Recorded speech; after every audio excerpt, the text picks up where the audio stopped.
Hello and welcome to Talkin Kop, and this is the show that we call the Helm. And the idea of the Helm is we talk to fans from clubs about how they feel about the ownership of their club, how they feel it's gone previously, how they feel it's currently gone, and how they see the future going. And today I'm delighted to be joined by Mr. Dave Downie to discuss Everton's current situation. Dave, thanks for joining us today. No problem, mate. No problem. Been looking forward Last to this.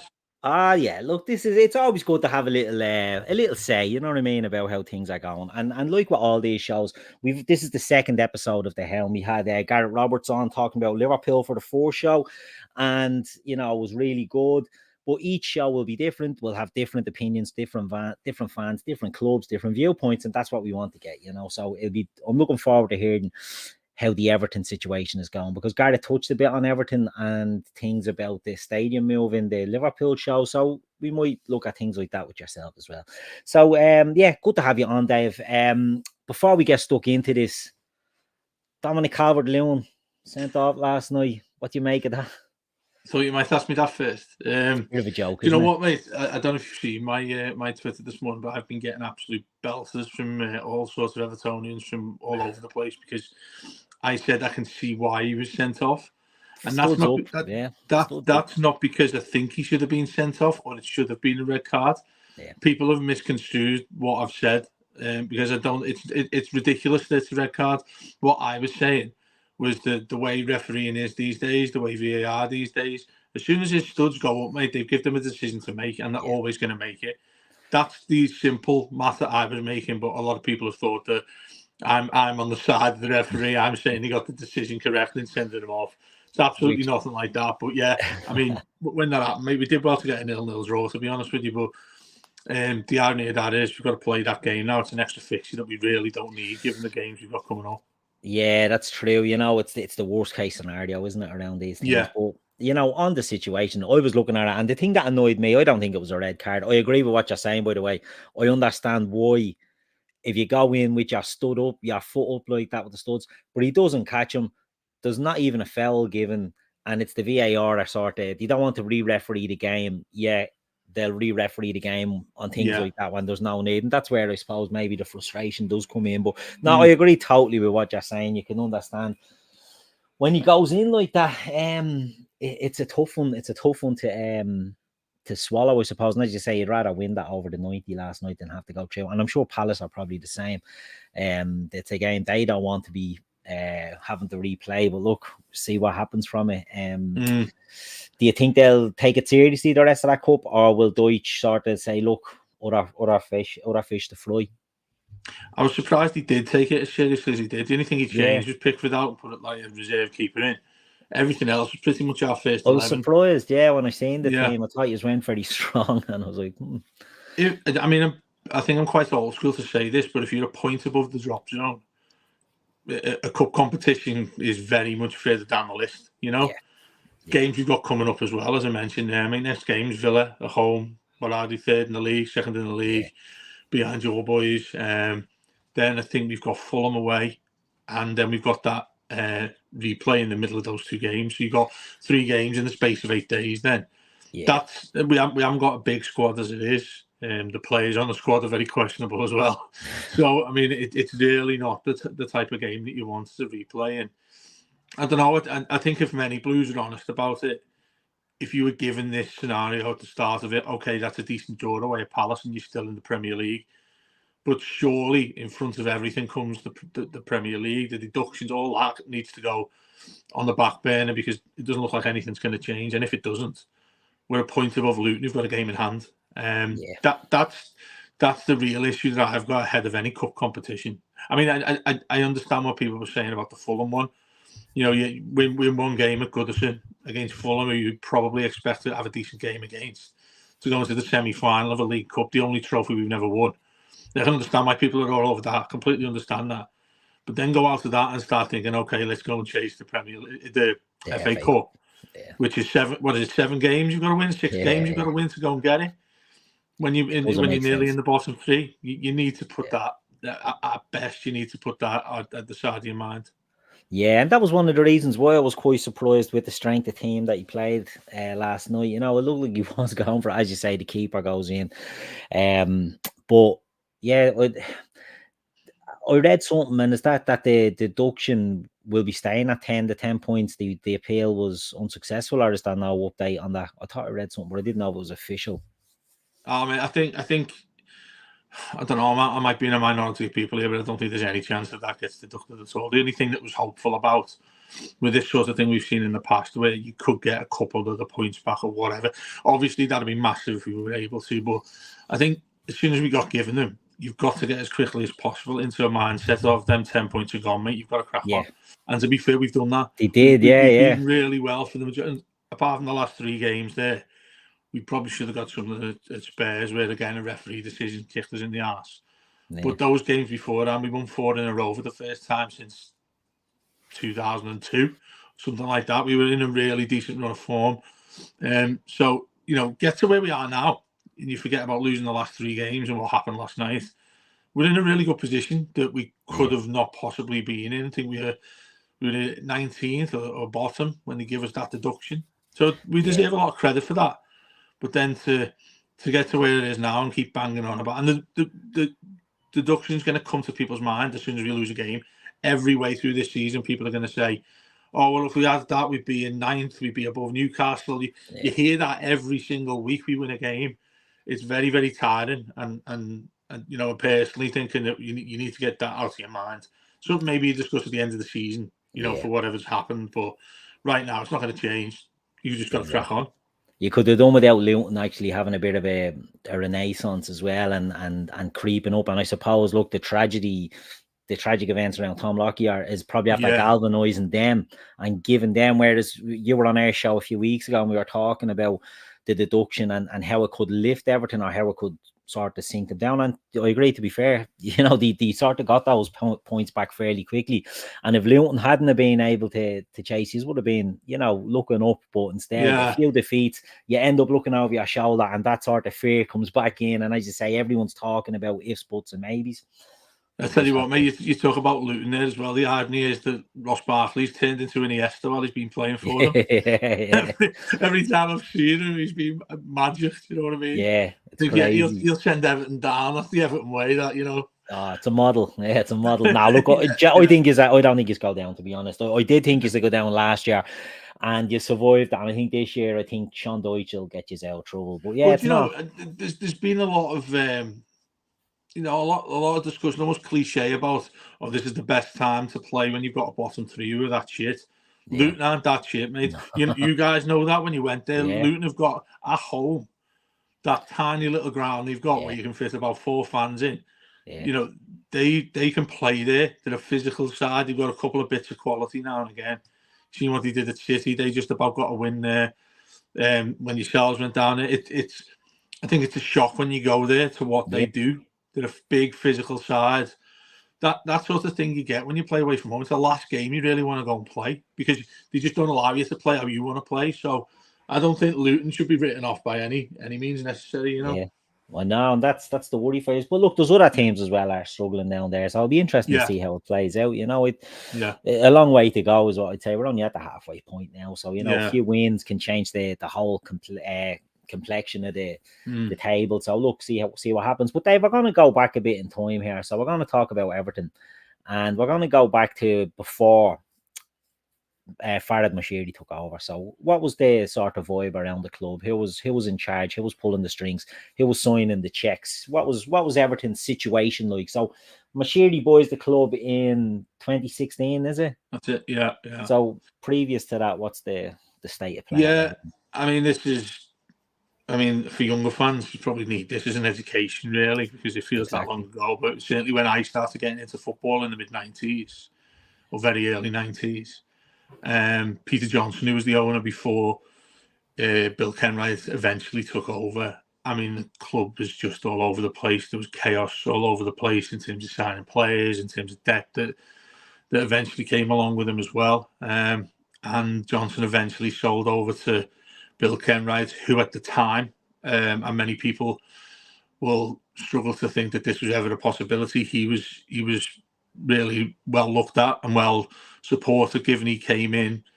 Eventually, got the ship into a level sort of playing field.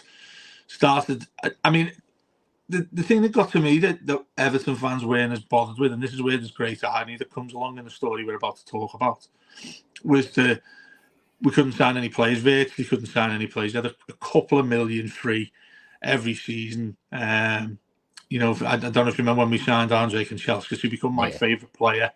That was in '95, and we bought him for £5 million from Man United. Yeah. And none of us could believe we spent £5 million on a player. And I know that was a lot of money back in the day then, but you know, to see Everton to go and do that. And yeah, under Bill Kenwright, he was regarded as somewhat of a saviour. At the time, a lot of controversy going on around who could potentially come in with him. He'd been at the club for a long time. He got the club, in inverted commas.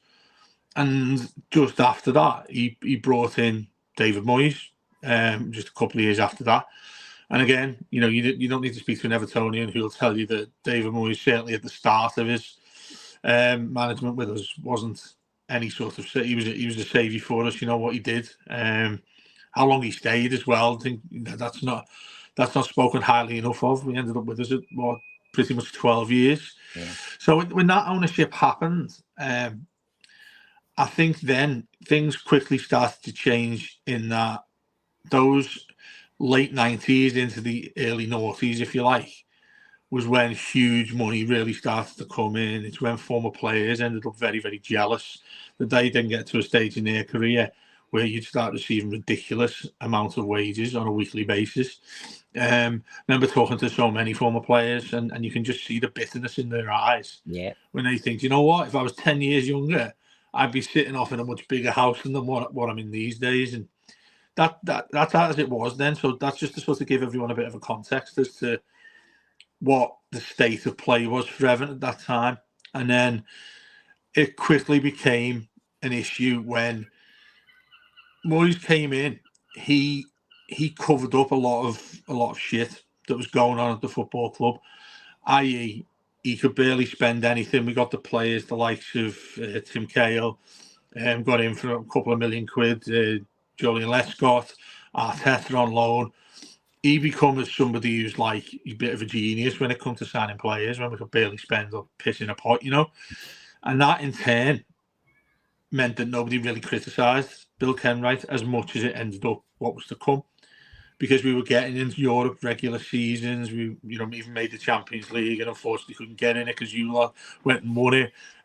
All of that come to pass, and then where it really became difficult was probably, I don't know, 03, 04, around that period of time. A lot of people would say earlier than that, was where Everton just simply didn't have the money to go and crack on from where they were. You think of that time when we did get into fourth, and we got the qualified against Villarreal, which is infamous now, given how it worked out. That season, I remember it quite vividly, that there was no money to go and improve on what you'd gone and done. Any club back then, maybe not as much nowadays, because most clubs up at that part of the table have a decent amount of cash to go and spend for players. When we got in the top four, I think we signed one player on loan in that summer. Now, if you reach even Europe, but in this particular time, the top four position, you need to go and capitalise on it. You need to step into the next season thinking we've gone and signed half a dozen to 10 players here of quality, decent quality, who you can go and play a season with multiple games, a lot more games that you've been playing, but also you're playing against the elite of Europe effectively if you get there. And then it's a massive reason why I think we didn't get there was that we didn't supplement what we'd just done the season before. And chairman wise, that was when it really started to hit against Bill Kenwright. That was a little time after we were meant to have, we're going to talk about the new stadium, when we had what it was thought to be where the King's Dock is now. That was meant to be where Everton Stadium was going to be. Bill Kenwright assured everybody it'd be there. He assured everybody that the money had been ring filled, whatever it is, whatever that saying is, ring fenced, and clearly didn't happen. Clearly, the everything that was assured to us just didn't happen, and that's when the real pure hatred came in towards Bill Kenwright. So then, the years to come from there, that the highs and lows of Moyes being in there, who was a miracle worker as far as we were concerned. You know, it felt quite quickly within a couple of seasons after that, certainly after qualifying for Champions League, that became known as that's the ceiling we're going to reach here. This cannot get any higher, nor can it be sustained. There's no way Everton can stay where they are without a supplement of signings. I'm not talking about going out and paying silly amounts of money. Because back then you think about, I don't know, 15 to 20 million quid for a player was a huge amount of money back in 2004, 2005. Yeah. We couldn't go anywhere near that anyway. Loans were the sort of thing we're looking at, which is what Moyes was great at. So then quite quickly after that stadium not coming up, and you're seeing Paul McCartney put on concerts at the King's Dock, you're seeing lovely little things going on for the kids and all that down on the Albert Dock. That should have been, anytime you drove past it, every Evertonian would look at that and a tear would come to your eye, because that's where Everton should have been. And people still say that now, regardless of the new, big, nice new one up the road. So that was a real end of the road for Bill Kenwright, for many fans, the criticism of him. So he was desperate. I mean, he's a philanthropist the way he was. He was very happy to speak as open as he wanted to. He was an actor. He was an entertainer. That didn't go his way as much as he would have liked it or thought it would have. And when he come out and said things like, I remember going to interview him at the Philharmonic, and he talked so open about Everton, which, you know, people of other clubs, fans of other clubs would say, oh, do you know what? He must be a really nice guy. I don't deny that he's not a nice guy, but what I do deny is he knows anything about football. And he was talking about, I asked him, the last question I asked him, I was talking to him for about half an hour. I said to him, what about signings? And it wasn't on the video when I was talking to him, and he just shook his head at me like that. And I was you just don't want me to talk about that, do you? And he was like, no. And then he just said something like, oh, we'd love to sign everyone we want, but, you know, that old cliche stuff like football's not like that. And, you know, everyone needs to make sure they've got the right books on them and things like that. And then we get to 2016, mate, where he openly said beforehand, I can no longer sustain what a club should be, because billions should be there instead of millions these days. That's what we need to see. And he's absolutely right. Don't get me wrong. He's absolutely right. And that was when, you know, people pulling their hair out and stuff like that with the fact that Everton weren't going along with other clubs. I think you know, you go back to Chelsea, who broke the mould when Abramovich came in. United were always the way they were, given what they were like since the Premier League started. Things like that were starting to happen a lot. And that made it even more infuriating for many of us, because you're like, well, Everton as they were, which obviously many people watching this right now wouldn't agree for me to say this, but the size of Everton and what they were when the Premier League started, for us to not be involved in then top 4 or 5 clubs that came on to what became the Premier League, we're very, very bitter about it. And I think rightly so. I mean, if you become that club that was the one that sort of fell away, the one that was sort of... the nearly men. Exactly right. That's an excellent way of putting it.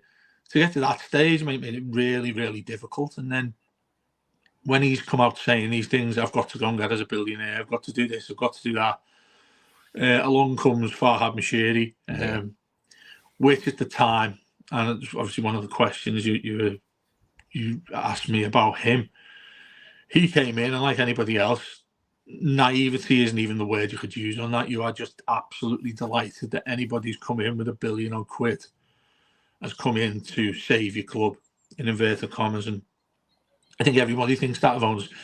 I mean, I don't need to mention the words FSG for you guys to think that, you know. And I do look at a lot of similarities, really, the way Everton have turned out since those days with yourselves. Because right now, people want him out. I would say probably equally or even more so than when Hicks and Gillette rocked up, you know. The way in which that turned out is where, you know, it was like watching EastEnders or something. The way in which this has happened, too much of a drama. Yeah, you're right. Yeah.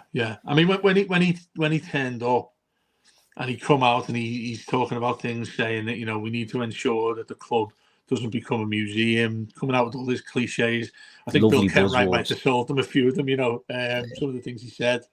And then the way he spoke, everything that he walked in about, he had the maddest touch as far as we were concerned when he walked in, talking about, players to come in. Bill was still going to be involved, but being, more of a capacity where he's just chairman by voice only, by word only. The figurehead sort of. Yeah, and then we were incredibly excited. We went, and people will start laughing at some of this now, but I remember one of the first transfers we went and got was Michael Keane for 30 million from Burnley. Back then, you're like, wow, we've gone and spent 30 million on a player. That I think he became our record transfer. We got Pickford in, who's still there now to his credit. Players were starting to come in on big amounts of money. Very easy to get carried away by that, of course it is. When you haven't had it before, and you see you own it. I mean, the songs for them and all that, saying, and you remember this, with the Merseyside millionaires, Merseyside billionaires are back, and we're going to be alongside Liverpool. We'll be competing for everything again soon. And do you know what? You can see why people get away with that, get carried away with that. But at the time when you see somebody come in who can compete financially, eventually when the club gets to a situation where they can compete, then you think, you know what, that could actually, you could see that happening in a distant future. But then quite quickly it became known that he was an accountant. He had nothing to do with football. If you look back at what he did at Arsenal, he had nothing to do with football. He was just somebody who invested money. When he's come to Everton, he's seen this as his own train set. He's decided to not essentially. I mean, we got in a few different directors of football. Steve Walsh, he was highly rated. He was loved at Leicester because he went and got them all the players that won them the league in 2016. Got him in. Marcel Brands. Marcel Brands. People like that who, having spoke to people around Marcel Brands, were talking about this guy would do what he suggested, and he was getting ripped apart by fans for signing players that he hadn't even picked himself. So we quickly started to find out that it was Moshiri who did this. Felt he could step in when he wanted to. Seen a player that one of his mates had recommended and would go and get him. And then he's starting to paint a picture of somebody who doesn't really get what the club needed. And even if he felt he did, he'd still go about it himself to make decisions that absolutely nothing about football. When you own something, you think you're entitled to it. But in football, that's very much not the thing, is it? You need a structure around you. Look at the success Liverpool have had. Is it because Michael Edwards was there, wasn't he? And all of those various things that happened.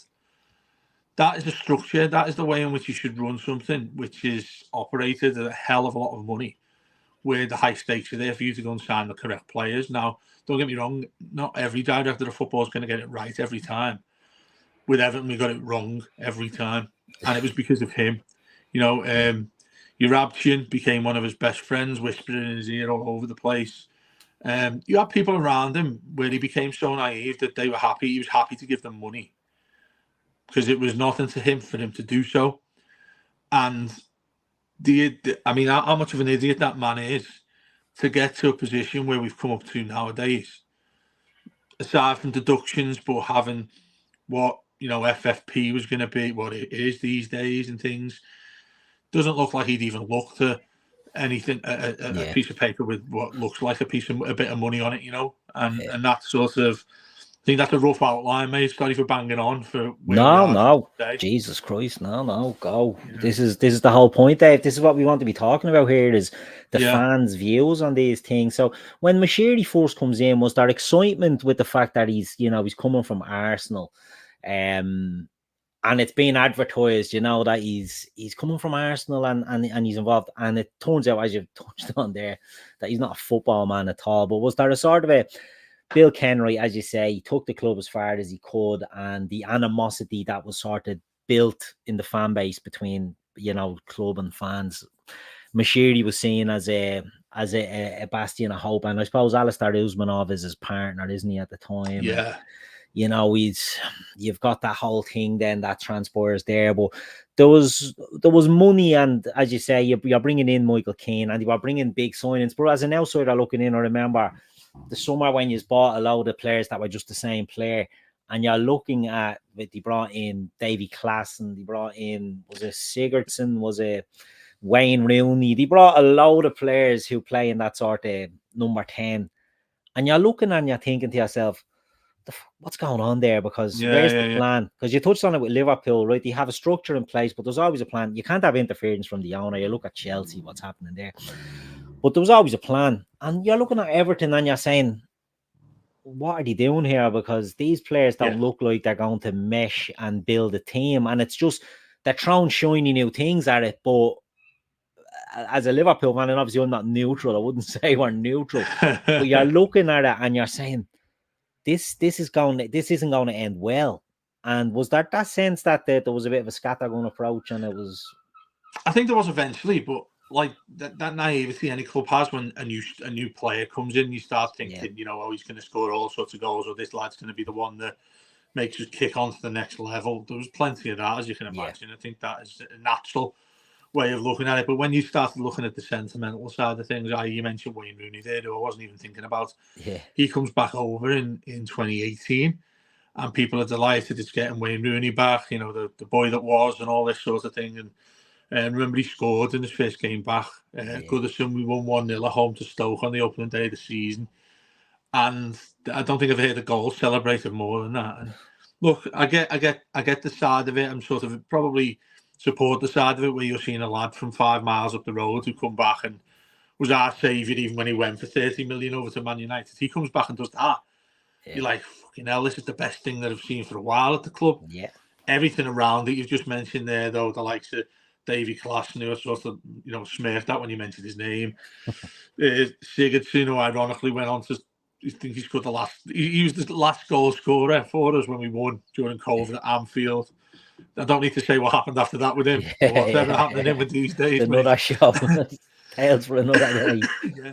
But on that, it just goes to show Everton weren't getting the look either. Do you know what I mean? Because Sigurdsson was a big money signing, and then it's just gone. You know what I mean? He never hit the heights. I mean, as much as I say that, I mean, you'd see him score a decent goal or two. The lad was great when he was at Swansea.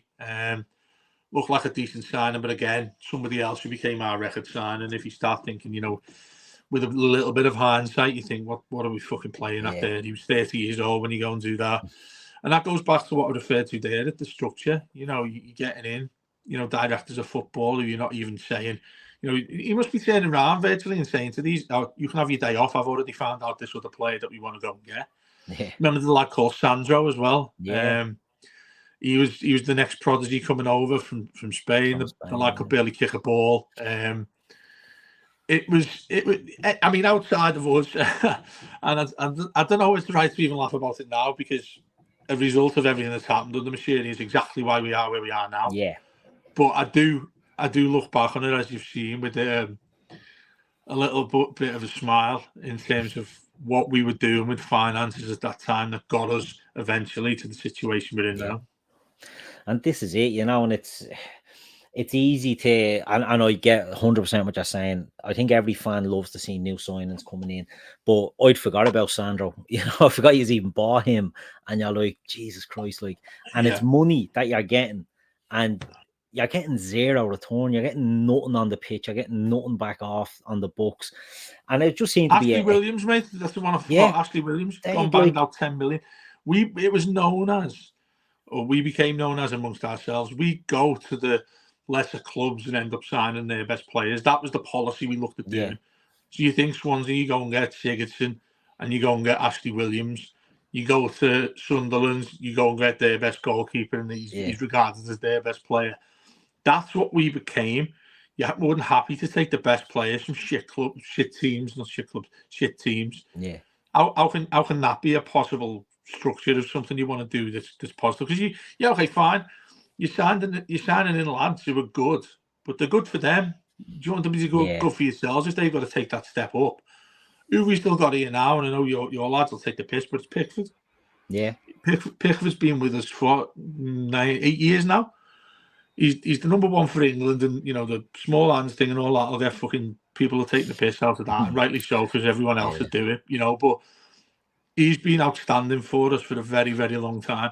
Pickford, I'm surprised we've still got him and still had him, because you'd think a lot of clubs outside of certainly our city anyway must have looked at him seriously as a goal. You look at what's going on at United with that lad they've got in goal who can't even catch a ball. Wouldn't surprise me if they came and had a good look at getting Pickford in. And I don't know why he hasn't left if he's been offered somewhere else. Yeah. So yeah, mate, the players there are just astonishing to reach a level that we're at now. And look, I've been massively criticised for saying sort of reap what you sow in many ways. And that's what's happened. That's what's happened with Bill Kenwright going. And it's the most ironic thing of irony is that he went and got a billionaire in who's just been an absolute idiot and made us even worse. Yeah. The thing is, you're crying out for. Yeah, the thing you're crying out for, it comes in and you think, right, this is the happy ever after, and it doesn't work. And something you touched on there, and this isn't a dig, by the way. You're saying Everton are going to clubs and they're taking the best player off the worst teams. Liverpool were doing that as well. But when we take an Andy Robertson from a Hull or a Gini Wijnaldum from Newcastle, they're going into a team with a structure and a plan and a purpose and a dedicated plan. Like Wijnaldum comes in as a number 10 and eventually drifts back and he becomes a workhorse in midfield and becomes a key cog. Ashley Williams, there was no plan. You're talking about on the pitch, structure strictly of on the pitch. There's a plan, yeah. Exactly. In regards to Everton, it's very much the opposite in the go and get a name as quick as you can. Go and get a name that's costing us a few quid. I don't care what it costs. Yeah. Go and get them now. And the idea is, well, we'll go and get this lad who's adored by Swansea. You'll have Swansea, absolutely gutted. You'll put all sorts of news out about how gutted Swansea are to lose Sigurdsson, and then all of a sudden that'll make fans feel like we've gone and signed a really good player. That seemed our structure rather than you actually having on the pitch sense about going and getting these lads. Yeah, it's crazy, And I suppose like transfer wise, and that's where Everton, the money they've wasted has led to the trouble they're in now. But if we go back and Farhad Moshiri is playing out, and how do you feel it went? Was it good? Did it at the beginning, was it good and it then slumped, or was there always a skepticism there that this fella, there's something not right here? I know we said about the signings can always make it a bit, but was there stuff happening behind the scenes? As you say, Steve Walsh is coming in, Marcel Brandt is coming in. Was there stuff happening behind the scenes that gave you hope that, right, this could be the fella, this could be the one, you know what I mean? We're going from having someone with a theatrical background who's a millionaire to having a billionaire, and this is what we're doing. Was there early optimism as it was going through, and when did it start to dip? Yeah, I think when he first came in, maybe you were cock a hoop with it. We couldn't believe it happened because it was a form of luck that had happened to us that never happens to us. We have that story about us, it's always why always us and all that stuff. Excuse me, the saying Everton that and all that sort of thing. When that happened, and again, all your guys will have heard the shout that the Merseyside billionaires are back and we're on our way back, the song and all that stuff. Which the power shift and all this sort of stuff. You think back now, mate, it's so cringy. But you know what? Like, why would you not feel that way? Why would that's what you're in it for? Exactly. That's why you're a fan of the club, like, and this is an issue I do have, dictating how people really support and all that. You're a fan of the club, you react accordingly. You know what I mean? It's really sad. It's really sad then that nothing followed that whatsoever. Look at the run of managers we ended up with. We got rid of Martinez. Then we went and got Koeman. When we got Koeman in, mate, that was like this is it now. This is the big time. Yeah, he was an absolute flop.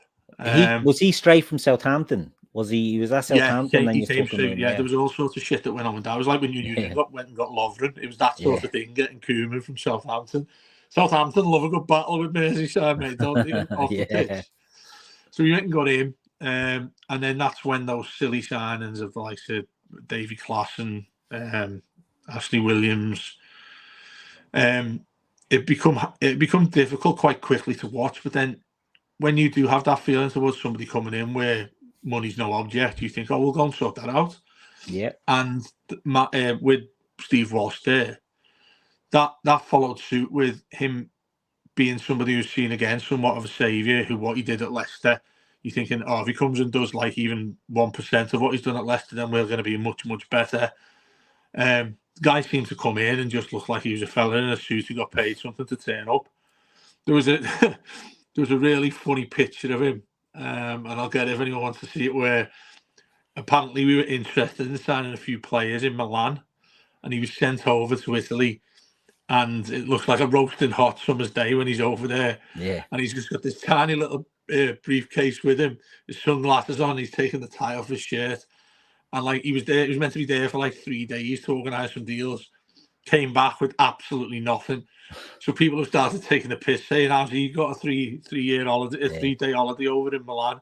Are we taking the piss?" So he started getting slated. And that was when things started to drop a little bit, Keith, in terms of you're looking at something that it's never going to quite work out. It's never going to come to fruition. There was still a naivety and a positivity, thinking, well, if you're a billionaire, you can go and change this in the click of a hand, you know. And then we realised that the guy with the money just felt like he didn't really have. And he comes across to me still as somebody who's quite crazy. We've seen people who own clubs like that. Do you remember the Venkeys at Blackburn? Yeah. You know, 777 thing, which we'll talk about. That they come across as that sort of thing. You know, the reason why, and again going back to Hicks and Gillette, these people somehow managed to enter football. I've no idea how and why. Yeah. You mentioned Usmanov there as well as best mate. That was very cloak and dagger. He signed up. There was loads of sponsors of companies that they own, like this USM group that you've seen the image all over the club. Then what happened with Russia, where he's got the sanctions, he can't even touch Everton these days. There's a lot of stuff going on in the background there that I don't think any of us are ever going to be privy to. Yeah. And we're still sitting here fuming with how things change now. So we come in at 2016, I would say, when you get up to the time when we went and got Ancelotti, which, you know, it still beggars belief how we went and got that man. Yeah, I was a bit surprised at that one at the time myself. I'm not going to lie. Absolutely astonishing. And you could that name and Everton shouldn't even be anywhere near each other. Let's be fair. We went and did that in COVID. We don't get James Rodriguez. You're like, what is going on here? Yeah. This isn't Everton. And the irony was that it was COVID when all that happened, so barely any of us got to see him. Yeah. But even then, you started thinking, okay, you go and get Ancelotti as your manager. You go and get James Rodriguez as a world-class player who's won a World Cup or been player of the tournament at a World Cup finalist. And then you start thinking, well, yeah, you've still got Mason Holgate playing next to you, mate. Do you know what I mean? You've still got Michael Keane sitting behind you, and you're James Rodriguez. Is that going to work? No. If you go for a game of footy in the park and your best mate turns up, who was captain of the school team, everyone's delighted, but you're worse than him. Do you know what I mean? Yeah. So it's only as good as the tills that he's working with, isn't he? Exactly, mate. Exactly. And you know, you look at that with players these days, where ones who look decent for us, like you mentioned Calvert-Lewin there, who had the real talent. I think he's got real issues these days. Yeah, look like he's an England player and stuff like that. You look at an Everton's team who's giving crosses into him. You know, that's always been an issue in many clubs, hasn't it? You've got your top player, your top goal scorer. They'd have a hell of a lot more if you had somebody in and around them who could help them out with that. And that's what we've suffered with for quite some time. But yeah, it's that with Moshiri, mate. It's one of the biggest letdowns I've ever seen in our football club, and it's down to him for this time. Normally it'd be, well, it's the fault of fans kicking off. It's the fault of manager.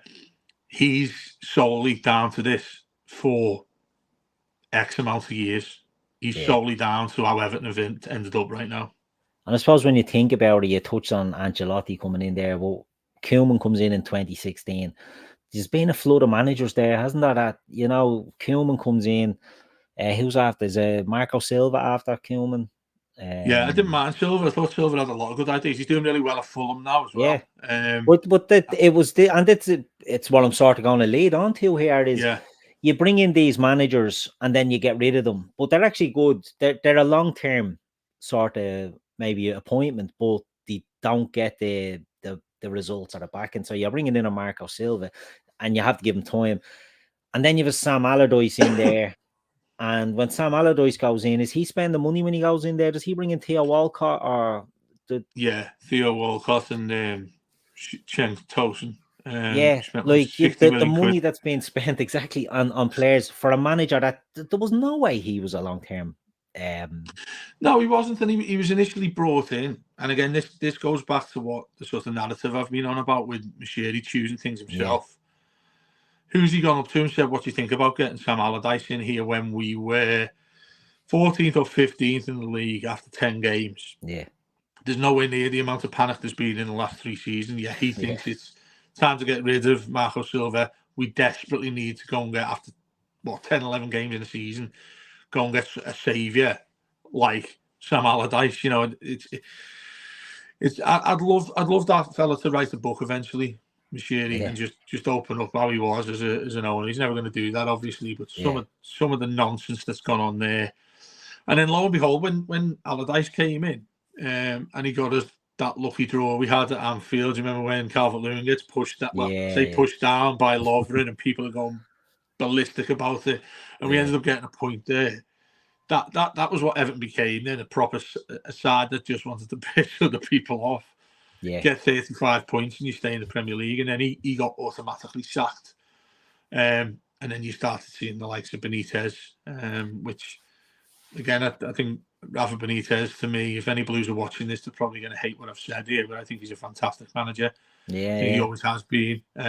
Incredible human being as well. Him coming in at Everton was never going to work, in my opinion. No. But I wish it would. I really wish it would. Because if he was accepted to some sort of more extent than he was, he would have done fine at Everton. Absolutely fine at Everton. You look what he did at Newcastle. You look at what he did at clubs. Things just never fell in line for what he actually needed to do there. The way in which he plays would have fitted the way Everton have desperately needed for quite some time. When you go in comparison from that, Frank Lampard, you look at it, you mentioned it yourself there, quite rightly so. You've got that many different managers who all want to do different things. There's only each one of them had a different amount of money to spend to go and try and build the side that they wanted. It's unfortunate that I think Benitez went and got Nathan Patterson, who is going to be a top class. Yeah, he looks a good player. Right back. And then he went and got Michalenko, who is our player of the season by some margin, most Blues would tell you. Yeah. It's quite funny that's ended up the case, because when we went and got them for 30 odd million quid, people are like, what the fucking hell is Benitez doing here? And now you're looking at it, 2.5, 3 years down the line, saying he signed our best 2 players that we've got a fullback.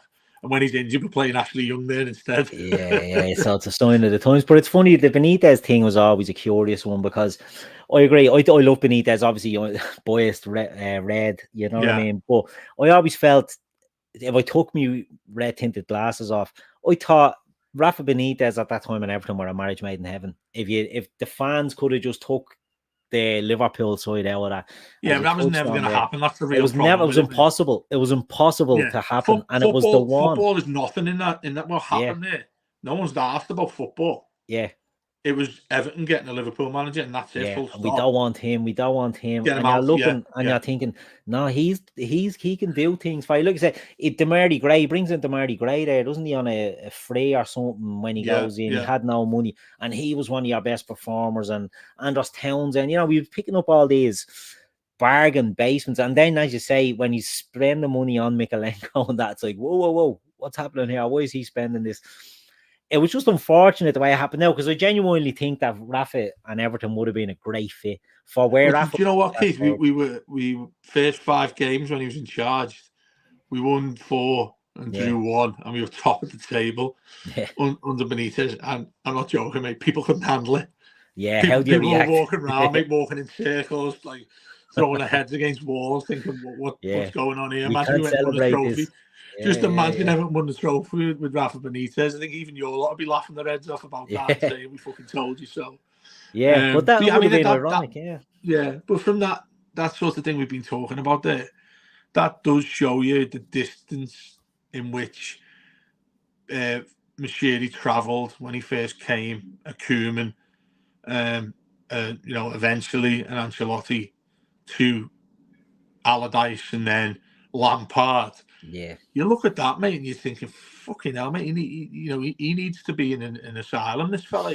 What is going on that you end up with this? And again, there's no evidence that he was given this by directors of football or anybody else. He solely made these decisions himself, which is baffling. And I said that thing, you reap what you sow. If it wasn't an Evertonian, I'd be looking at us thinking Everton probably deserve what they're getting right now. I obviously wouldn't say that about my own club, because I think we've been fucked over with the 10-point deduction. You deserve a punishment, but everybody references what's happening at City and other clubs, Chelsea. People are going to say that, but when Everton do what they've done and Moshiri does what he's done, it's inevitable that you're going to get some sort of punishment. It shouldn't be what it's been, but Everton are going to get more than a slap on the wrist when you end up being that club that has gone beyond FFP and whatnot. And the problem I don't know if we discussed this when you were on our show before, Dave, is I just feel Everton were a soft target because they're a big name. They're not a big club, unfortunately. They're not the big club anymore, but they're a big name. And if you're look, we're punishing Everton. Everton are one of the biggest clubs in England. You know what I mean? They're a storied history club. They're an easy target. You know what I mean? And I think that's where the frustration comes from.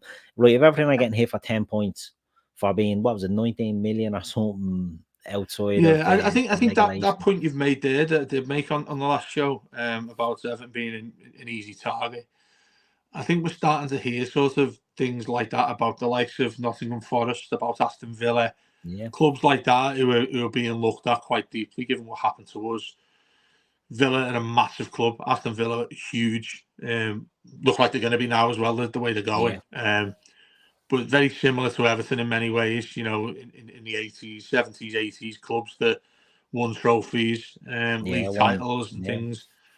Again, become some side that's really easy to say, do you know what? You're getting that much deducted from you. It's easier for them to do that than to go and do what Man City absolutely deserve. It's clear as water what we're seeing going on at City. Chelsea for several years. It's staggering how difficult the Premier League to find going and looking at them. It's so easy for them to look at Everton and them couple of clubs I've mentioned there and say, show you how hard it is. Nobody else should be doing what this has done, but because City and Chelsea did it a couple of years ago, they're not asked about that, because the big thing they can say is the headmaster showed up, and you can't fucking do it, but those did it ages ago, so they're all right. Exactly, and it's a good way to put it. It's in that sort of terms. This happened, but we're not going to worry about them. But you just can't do it going forward, and it is frustrating.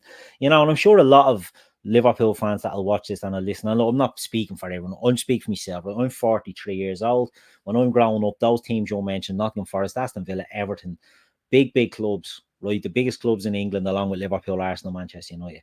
Manchester City. We're not a big club. Chelsea. I was watching Premier League thing from 1993, Premier League years 1993. Chelsea still had cars parked at the back of the goal in Stamford Bridge. Do you know what I mean? They were not a big team in the 80s and into the 90s, and then they sort of picked it up a bit. But you see the Evertons, the Villas, Spurs, and the Forest. As we look at Forest with the Europa Cup, European Cup. Yeah, they won two European Cups. They were winning leagues, challenging leagues, and these are the things that I felt, that were always the sort of, they're a big name, so we'll take these down.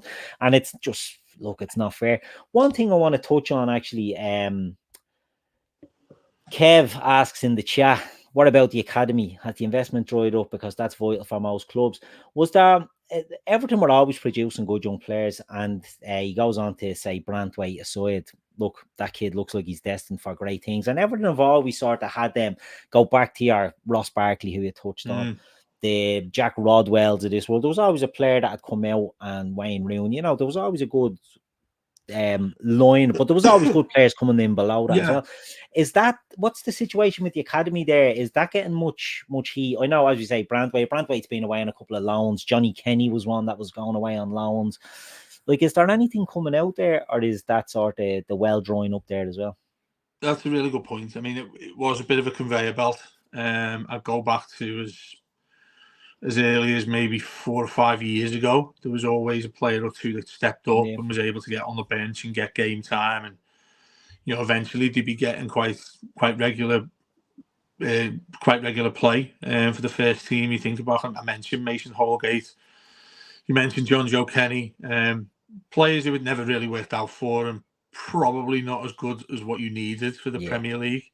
The days of Rooney, even when we had Tony Ibbott and players like that, we'd have a consistent amount of players that came through. There's a lad this season, Lewis Dobbin, as well. Scored a great goal against Chelsea the other week. He looks like he's going to be a talent. Yeah, that's a really good question, though, because the academy has moved hand in hand with the difficulty the clubs had. Not seen somebody of relative quality that's come through for quite some time, apart from that lad I just mentioned to you there. Yeah. It's funny, isn't it? Because you're always, every club, Liverpool the same as us, you always catch wind of, oh, there's a lad there that looks. Who's the kid you've got there that looks about 5 foot tall? What's his bloody name? In the youth teams. Sorry. In the youth team. Yeah, I've seen him play a couple of games in the what's in the reserves? Yeah, I think it was. He's a tiny lad. Can't remember who I'm talking about anymore. There's always a couple. He's about the size of Harvey Elliott, and he's a Scouse lad. And somebody was saying, he's going to be shit off this fella. The way you'd see that, and somebody would say, "Oh, do you know what? You should see how good this kid is that we've got." And you always end up seeing a few more people going along to a reserve game and whatnot. We've got nothing like that right now. With all due respect to these kids who are trying to, kick on, there's nothing that is of note that's ever been referred or rumoured about, or you'd always see someone in a pub saying, "Oh, do you know what? He's my mate's lad there, and he's going to be world class." And again, and it's another, it's an underrated real issue, because that is your bread and butter of what you need if you can't afford to buy anybody. You look immediately to that, and you think go straight to under 18s and then look up, see what's available there. I used to. It used to do my head in when you used to see players that you bought or professional players that end up playing in the reserve team, because I always thought when 1 or 2 of them go in, that means the lads who are around you are going to miss out on an opportunity to kick on. We used to be a club that did that a lot. But no, mate, to answer that question there, there's nothing going on in the academy at all. But that ties in, really. If you bring in a Frank Lampard, and Frank Lampard would have said, well, he done good work with the young players in Chelsea. He brought through the young players at Chelsea. He done it at Derby. And then he's at Everton, and the line is stopping, So it builds into the whole sort of what was going on. Where's the thinking? There's no joined up thinking really in the club. But look, I'm not. Yeah. Well, with the Brandwaite thing, when he came over from Carlisle, there was you go and get a youth player from somewhere else. You think this lad must have a talent. Yeah. Then he played a couple of games and people were really promising, and then it was like, I actually think for once the club made a good decision in saying go out on loan to a good side. Went over to PSV. Yeah. Remains to be seen, or if you watch any of it, where he wears the country he's in, would that sort of translate properly to the Premier League? This lad's came back to us, mate. I'm not joking. He's going to go further than anyone else that I've seen. A lot of people compared him to John Stones. I think he's miles better than John Stones. This lad has got everything you need on a centre back. He's 22, 21 now. He won't be at Everton long. He will not be at Everton long. I'd be surprised if he's still here this time when we're talking this time next year. He's lightning quick. You don't often see pace with a centre half that's a big lad. He's 6'4" and he's rapid. Absolutely rapid. We played him at left back. We played him anywhere across the back four, really. Just doesn't faze him at all. Even that game last night you were talking about there with Palace, the lad is not fazed by any of it whatsoever. And yeah, like people say, I was like John Stones. John Stones was great. He was a player that you could step forward and play in as a defensive midfield player. This lad could do that. He could do a job for you anywhere. Bigger, quicker. I'd say more advanced at this stage than John Stones was when we got him. So yeah, I mean, it's the type of thing traditional with Everton these days that you look at a player that is like really, really good. You think they're not going to stay for long. Let's see how much money we can get for them. This is it. Unfortunately. Yeah. But we'll ask a couple of questions now, Dave, before we do wrap up, right? But we'll finish on the future. But of the Moshiri ownership, what's been the big pro? If you have to pick one thing, what's been the pros of the ownership? What's been the big items that he's got right, in your opinion, if any? Well, yeah, I mean, what you couldn't deny from him is the new stadium. He assured that for us when he came in, wanted it as quickly as he could. Obviously, taken a lot of time to come about with it. But any of you guys being by it now, it looks phenomenal. Yeah, it looks great. It looks stunning. It's everything we wanted when we were told about that. He's put a lot into that. I suppose the flip side of that is the issue we have right now, with what's going on with the ownership. I think as well, when he first came in, to say any credit towards him is if you come into a football club and you've got billions to spend, you're just going to say to whoever is going to sign footballers, there you go, mate, go and get what you want. He wasn't as controlling as he became within the next few years. He was able to go and get a director of football like Walsh. Again, in another lifetime, Walsh goes and does what he did at Leicester, and you're praising Farhad Moshiri. Things, we understand things can happen that quickly, and then, in a second, it could be a completely different situation. That's what it's like with stuff like that. So, I mean, in terms of giving him credit, it's probably the wrong term. Not blaming him completely is probably the other side of it, if you get what I mean. Yeah. And then the position we're in now, it's sort of tug of war now. It feels like a tug of war with him. Desperate to see him go. He seems to want out. Well, it's pretty obvious. He wants out. Yeah. And it's what amount of money he can get for us now. I think that's the issue. And then I went with the club a couple of months ago, and they showed me a fantastic sort of show up of what the new stadium's going to be like, the revenue they're going to get. Basically, everything you need a club these days is revenue to be able to spend. Yeah. The really sad thing was I nearly walked out crying because I'm thinking it doesn't matter now, because even when we get revenue in, we need to go and give it to a bank, or we need to go and give it to the Premier League. We can't actually use it to go and get some players. Yeah, it's a killer. Absolute killer. So the major cons that ties in, really, doesn't it? There's been a lot of mistakes. And the big one with this now, mate, is outside of what I think yourselves, anyone sort of local around Everton or look a bit deeper, you'll have heard of this company called 777. Yeah. That is the equivalent. I've mentioned that name a couple of times, which obviously you'd have all shaken when I've mentioned the two idiots that in 2010 were with you guys. This looks like the real deal type of them, this company. I've done quite a bit of work on this, and I've made a good friend over in Miami, which is where they're based. And he does a lot of work. He's done work with them, but obviously doesn't anymore. But he's got a lot of say in what they were like. Really good journalist at the New York Times. And I had a good chat with him for a couple of hours on one of our podcasts. And I was asking him, what he's dealt really deep. He's digged really deep with these people. And he said it comes to a point. He said with them that what they do is buy clubs. They've got several clubs who they own. I think Seville's one. Hertha Berlin are one, a couple of Brazilian clubs, and each of them have held protests to want these people out, right? Yeah. Difference with these guys is, he said the way they refer to things is they'll go in, buy a club, and then take loans from wherever they get them to run the club, and then when they reach a certain level, they then sell them, pay back the loan, and whatever they've got is profit. And that's what these guys are known for, not just in football. And with that, he said that the offices that they have in Miami, he said it got to that bad at one point that they didn't pay their electricity, so staff couldn't go into work. He said that's how bad it got one time for them. And I mentioned that reference to Venky's at Blackburn, and many people probably heard of them and what they did there and ripped that club apart. Yeah. These seem to be on the line. I don't think it's going to happen now, because I think the Premier League for once wouldn't allow that sort of thing to happen and come in. That says there was a story about Chelsea today, wasn't it? And they're going to allow some company from wherever to come in. So I don't know why it's not happened with Everton, but thankfully it hasn't.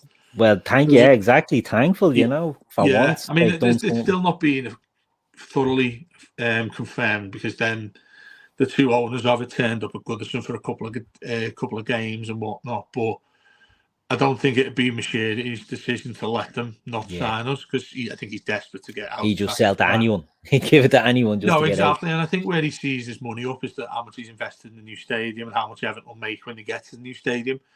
Question then becomes what league they're in. And the other group, just to mention quickly, mate, was this really good company in the States called MSP, who, you know, clean as a whistle as a club. As a company who wanted to come in and invest initially and then buy us eventually. And sadly, typical Everton style, mate, that fell out quite quickly. So the things that, as it stands, are, you know, we've asked a lot of polls on this. Basically, who would you choose? You're going down the line of a fourth. Who would you choose? 777 or Farhad Moshiri? And the thing that shows you everything the situation's about is most people would rather have Farhad Moshiri than the ones who are trying to take us over. So that's Everton in a nutshell these days. But, you know, I suppose on that, it's good that there is that sort of, there's not the fanfare. And, you know, the way we were saying, you can be Moshiri's coming in, you get blinded by the fact that he's a billionaire. Yeah. Fans are a bit wiser to it now. And that's a really good point, because it means you think, I mean, and again, I'm sorry to keep referring to it, but that was exactly what I've always seen from Liverpool, is when FSG came in for Hicks and Gillette, that seemed to be a way that Liverpool fans operated, was right with it, holding these to scrutiny. Every single thing they do. I think that's quite right, and I think that's what I think you spot on there in terms of fans thinking, hang on a minute, don't be signing pieces of paper when we haven't properly looked at these guys and found out what they've done. I.e., like I've said to you about that guy I spoke to, you know, it looks great. And again, as fans, our heart leads our heads. You look at stuff like that and you think, wow, we're going to be taking over. Moshiri's going to go. Let's all go for a pint and celebrate. Well, you know, be careful what you wish for, is the thing that I'd always say about our club. Now, Owen is saying that he's not a fan of the type of ownership 777 would provide, but Genoa are doing very well under them since they took over. Proper point, But Genoa, I've seen stuff. The club I coach in over in Dublin are actually tied to Genoa. It's funny, and I was actually reading something that there is a bit of discontent there as well. So I suppose all you want from your club, Dave. I'm not speaking for Evertonians, or speak for myself. You want to be able to go out and enjoy your team on a Saturday or a Sunday or a fucking Thursday these days, every day, as it is nowadays. Go out and enjoy the football, and it's an escape, and it's, you know, when it gets to this stage where it's becoming bitter and it's taking over everything that you do, and, you know, a defeat on a Saturday and you're like a demon all week, you know what I mean? We get too invested in these things.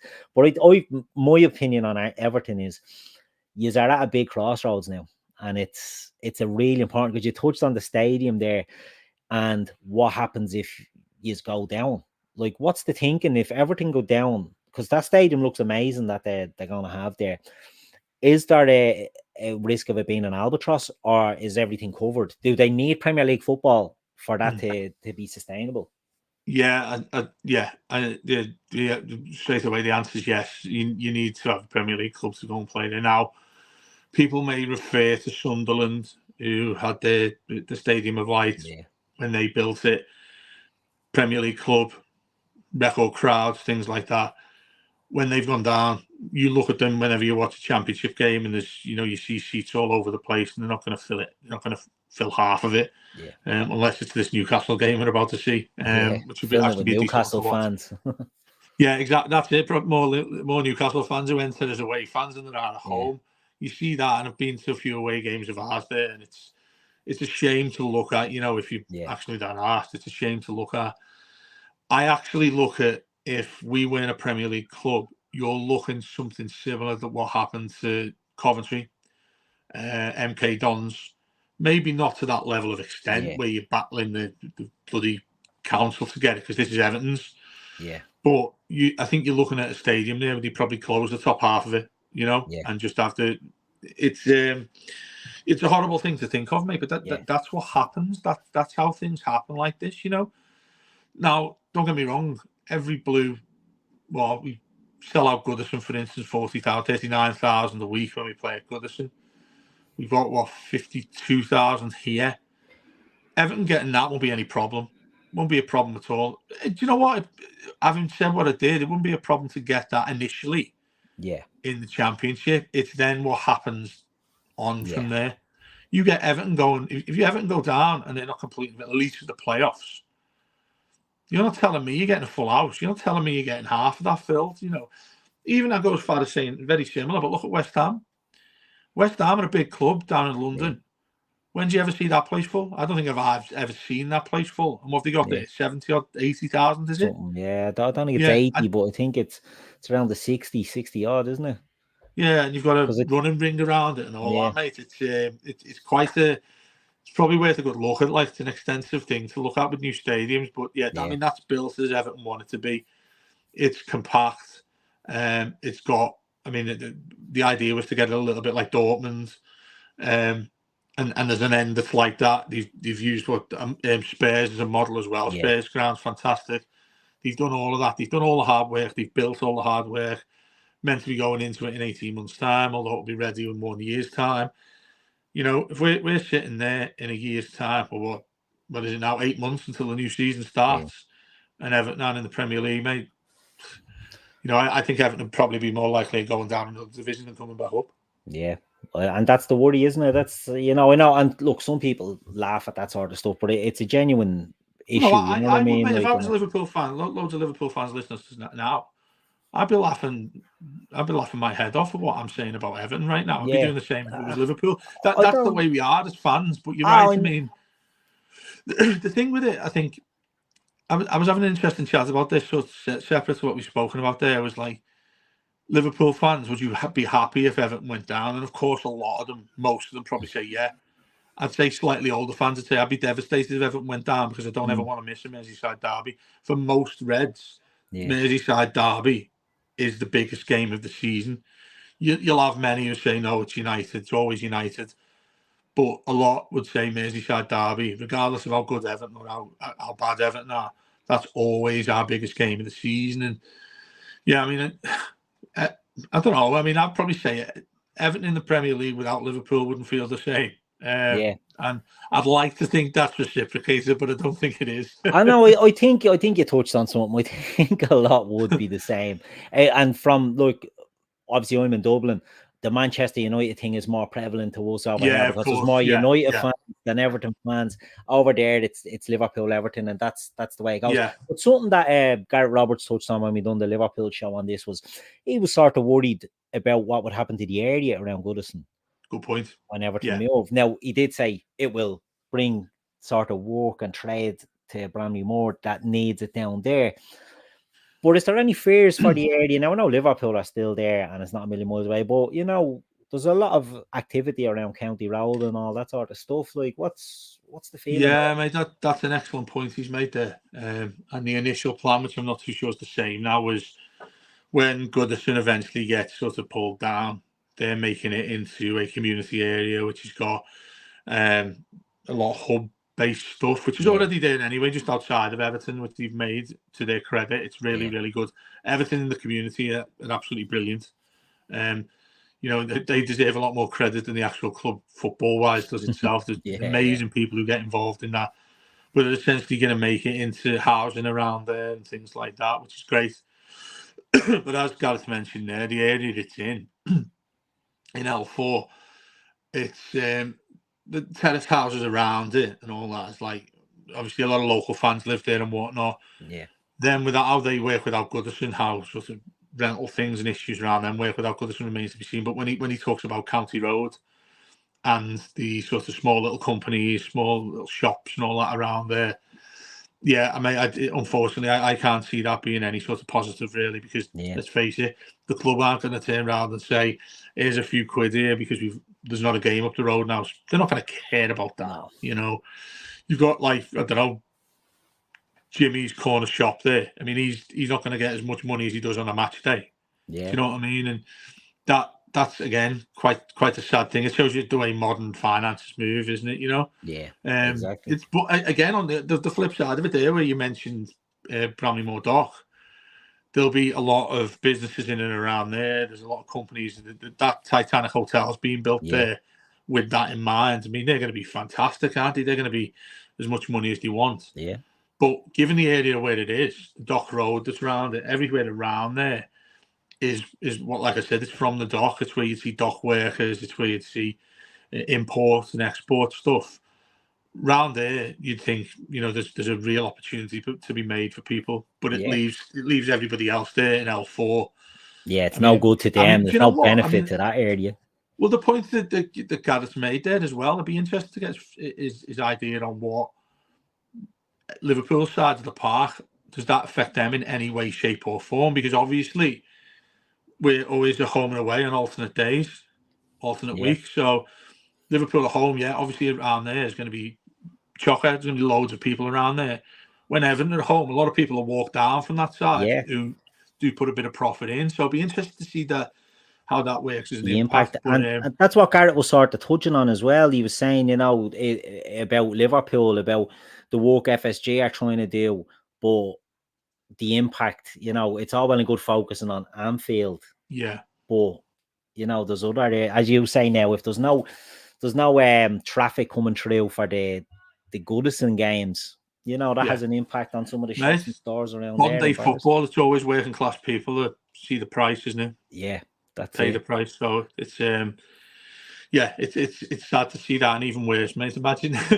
Imagine all these places fall apart, and you've got to go down to Bramley-Moore to see League One or Championship actions. You know what I mean, mate? It couldn't even get any worse, could it? Don't even worry about that, Dave. You'll be fine. You'll be fine. Listen, before I let you go, what do you see?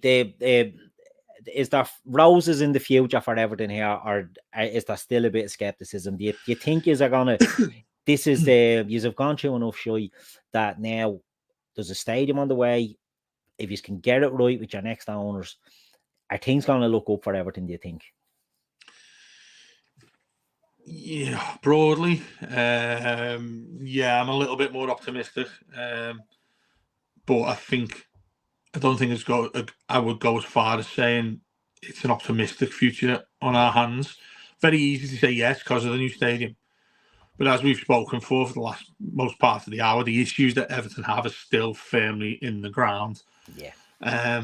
New owner, absolutely. You need a new owner for this. If Moshiri's still there when we move in a year and a half time, let alone if we're still in the Premier League, there are big issues there. There are still big issues there.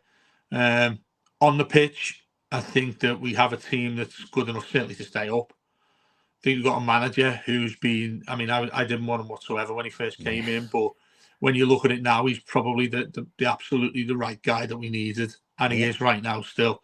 He plays a style of football where he doesn't care how much his team have the ball. He just knows what they need to do when they've got it. Which is that sort of pragmatic approach is great for us from him. You've seen that, like I said, without those deducted points, we'd be comfortably mid-table. Don't mind that side of it. Obviously, we have any money to spend. That needs to be a big thing that goes with it, which isn't. But I think you've seen quite quickly he's made the best out of what he's got.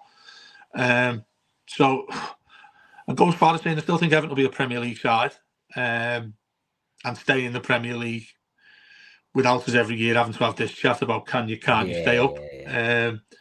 But maybe the other side of it just looks so far in the future that it's really difficult to say it's going to be okay at some point because, like I said, you'll still get companies coming in like that 777. There'll be loads of them out there who think we can go and make a lot of money from Everton here, but not give a shit about what goes on the pitch. So mate, I hate to say it, but it's much more belief than it is positive. Yeah, what a way to end, Dave. Listen, Well, I Dave, wouldn't say it's a nice way to end me. well, do you know what? It could have been worse. It could have been worse. But it can always be worse, can't it? It can always be worse.